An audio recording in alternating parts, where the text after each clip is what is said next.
These people are absolutely crazed. Trump derangement syndrome. This is Trump derangement syndrome. Nothing more, nothing less, nothing else. Trump derangement syndrome. Trump derangement syndrome. Because they have Trump derangement syndrome. Well, we hear it a lot. Trump derangement syndrome on online definition calls. It irrational, extreme, or emotionally driven reactions to President Trump. Some of you have seen it up close. Some of these people are your relatives. Someone said to harbor TDS is overwhelmed by dislike or fear of the president, that they lose objectivity, overreact, or interpret everything he does in the worst possible light. Psychotherapist Jonathan Alpert says he has seen this effect firsthand. In a Wall Street Journal piece, he writes, quote, "No serious mental health professional would render such a partisan and derogatory diagnosis. Yet, I've seen it in my own psychotherapy practice," end of quote.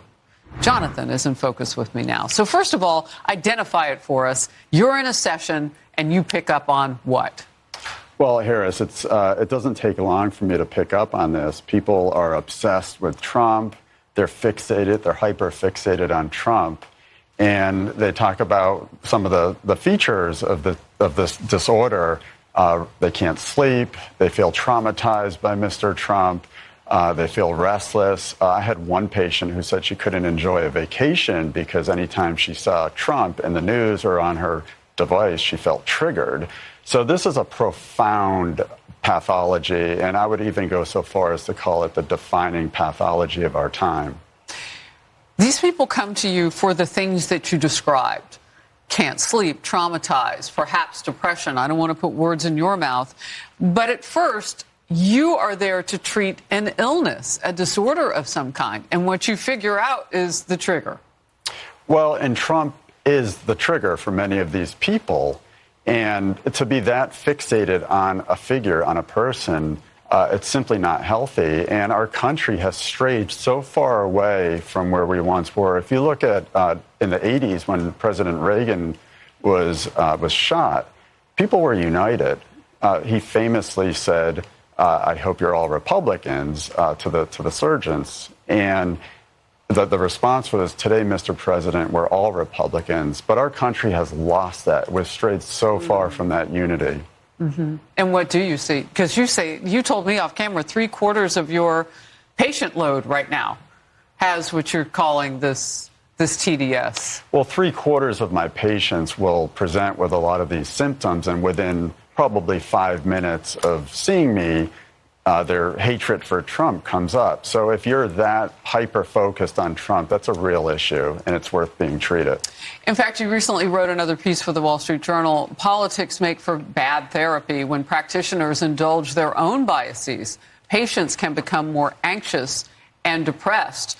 So you think this is working its way into your medical field? Oh, absolutely. My profession is a huge part of the problem. Therapists, the people who are supposed to be helping people, are actually dividing this country. If you go back a year ago, there was one psychiatrist who actually told people on national TV, if you don't like the way that your relative or friend voted, cut them out of your life. I remember covering. And that's not healthy. That's not how I would advise a patient at all. All right. And in terms of, because I'm sure people are watching, so what do you do to cure your patients of TDS? I mean, because they're presenting with these other things that are in your wheelhouse. Like, how do you help somebody who's too depressed to sleep? So similar to other obsessive disorders, it's important to help them separate fact from fiction. So one of the big tasks that I have is to try to educate these patients and dispel a lot of their beliefs. Trump is not a Nazi. He's not rounding up the gays and shipping them off to some faraway land. So a lot of my time as a therapist is spent trying to correct these people's beliefs. And then the other problem is they're echo chambers. These people are on social media and they're only surrounding themselves with one view.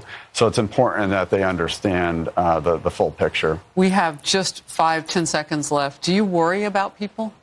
I do worry about people, and if this trend continues, I do believe our country will only become more divided. So we really need to get a grip on this. All right. Jonathan Alpert, thank you very much. Thank you, Harris. I appreciate your time.